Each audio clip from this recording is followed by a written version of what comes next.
Imagine being told your child is suffering from a disease so rare, even your doctor has never heard of it. Imagine waiting years, not for a cure, but for a name, living each day with uncertainty, with symptoms no one can explain. Then, finally, the diagnosis is confirmed, and here comes a new heartbreak. The treatment exists, but it is priced beyond reach, costing more than a lifetime's income. And the worst part, no one is willing to listen. This is not fiction. It is the silent struggle of countless rare disease warriors in India. Unseen, unheard, and ignored. We don't speak from the ivory towers of academia.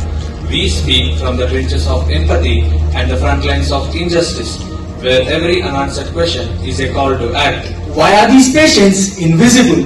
Why are physicians underprepared? Above all, why silence has become a policy? Today, we bring voice to the voiceless, unreplaced data where there was a doubt, and we hold up a mirror against the healthcare system that is overdue for change.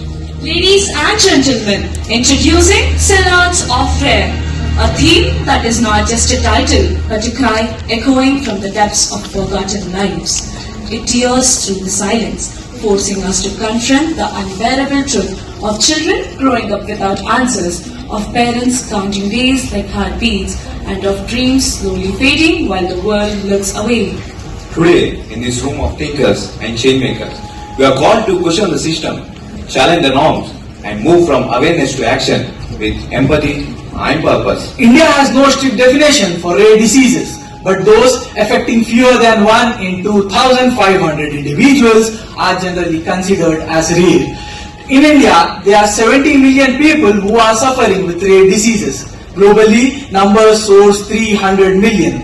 That's not a niche, that's a silent epidemic. National policy for rare diseases groups them by treatment availability and cost, with common examples in India like culture disease, SMA, and Pompe disease. This study was designed with the following aims and objectives: to identify the key challenges faced by doctors in diagnosing and managing rare diseases, to evaluate patient experiences during diagnosis and management of rare diseases, to examine institutional or systemic issues hindering care delivery for rare disease patients, to propose actionable solutions and policy recommendations for improved management and support. Approval from Institutional Ethical Committee was obtained, and informed consent was taken from study participants before the interview. Complete anonymity and confidentiality was maintained throughout the study. Between January and April 2025, we carried out an observational cross-section study at Mahatma Gandhi Memorial Hospital in Warangal. Two separate questionnaires, one for doctors and another for patients, were designed using rare disease education scale and diagnostic odyssey scale. Questionnaires were translated into regional languages and distributed via email, social media networks, and personal interactions among patients suffering with rare diseases. Data pertaining to physicians was gathered by face-to-face interviews. The study included 41 patients and 23 physicians selected to pursue sampling. The data collected was entered into RedCap and analyzed using SPSS software. Questionnaire was prepared based on awareness, diagnosis, genetic testing, and treatment of rare diseases. The data gave us critical gaps between rare disease management in patients and physicians.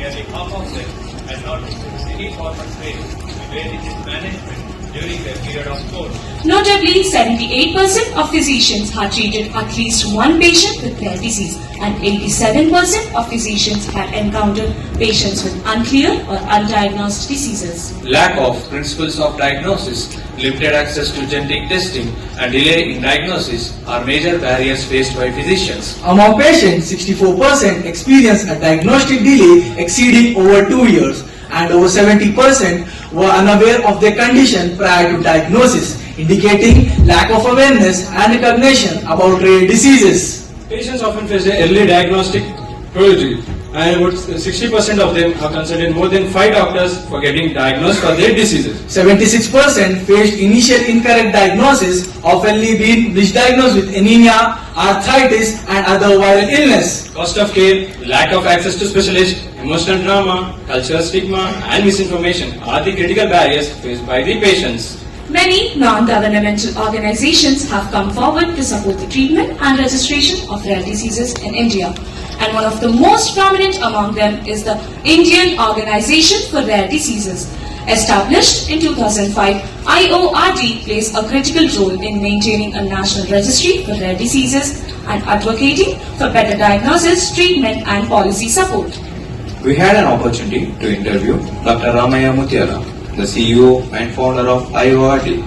Dr. Mutiala is a globally respected scientist and a healthcare advocate with extensive experience in pharmaceutical and biotechnological industries, especially in the areas of rare diseases. Let's hear a bite from him. Rare disease patients in India face several challenges, but for me, the most significant challenge is the lack of access to affordable treatments. Only 5% of rare disease patients have treatments that are not cures. In most cases, death is the end point. I am sad to say that although India is considered the pharmacy bowl of the world, orphan drugs are not made available to Indian patients. Rare diseases, for the most part, are genetic disorders. At this time, more than 7,000 rare diseases are known. Doctors are trained to recognize common diseases but not rare diseases, as medical professionals are not taught to diagnose rare diseases.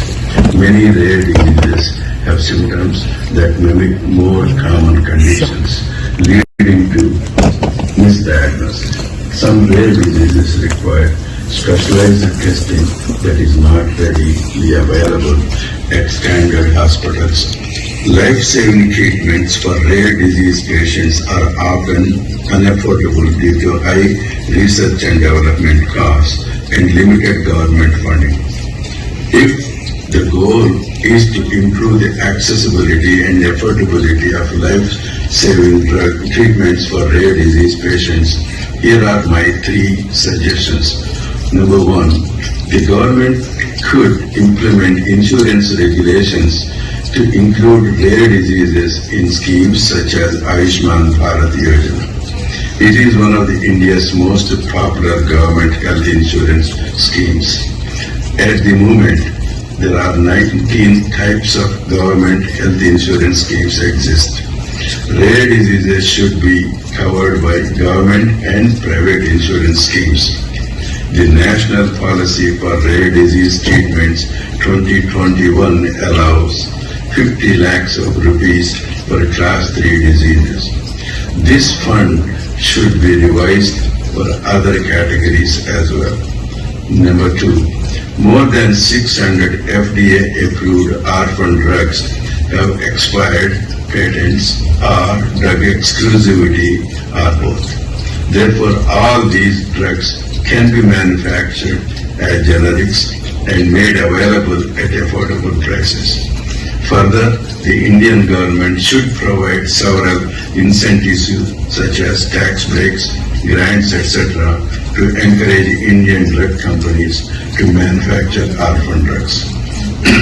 Number 3, rare disease patients comprise only 5% of the population and are scattered throughout the country.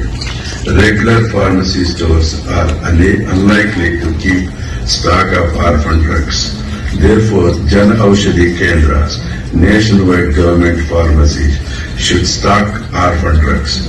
This will enable patients to access them much more quickly, much more inexpensively. I dream that hopefully it will happen one day. I want all rare disease patients to have equal opportunities to those with common disease. Sir, words describe the problem and solution to rare diseases. This is not a healthcare system, it is a maze without a map. The data also gave us clarity, a vision of what could be done. In India, a rare disease doesn't knock. It crashes into lives uninvited and unavoidable. That's why families are turning to crowdfunding as a lifeline. I have personally witnessed a father from Hyderabad who have raised 16 crore rupees through social media to save his daughter with spinal muscular atrophy. It wasn't just a campaign, it was a countdown to life or death. And we realized that the problem is not about the rarity of the disease, It's about lack of awareness, limited access to specialized care, and insufficient accountability within our healthcare systems. From data to diagnosis, the study becomes more than a research. It becomes a call to redefine medical education, To restructure public health priorities. to build centers of excellence that not just only treat a disease but despair. We call for national rare disease registries, for policies that are not just well written but well funded, for insurance models that see these lives as worth saving regardless of rarity. This is not just a work of science, it is a work of conscience. Because what we have learned from these patients and physicians is this: they are not looking for miracles, they are asking for a chance, a fair diagnosis, a fight, and a future that is not defined by negligence. Let me leave you with this. Some battles are fought on fields. These are fought in hospital queues. Some heroes wear capes. These wear patient gowns. And some revolutions begins with threats. And this one begins with recognition. Let this not be an end of a presentation. Let it be a beginning of a collective promise that no child will wait years for a definitive diagnosis. That no parent will carry the burden of $1 million treatment alone. That no disease, no matter how rare, will be treated as an afterthought. We owe them that, not out of pity, but out of principle. Together, we honor the courage of those living with rare conditions, and we commit to a future where Rare doesn't mean neglected. Thank you, Jai Hind.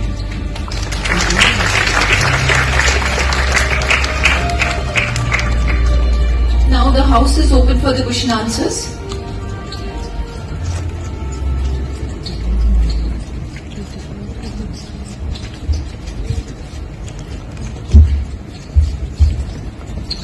Thanks for your presentation.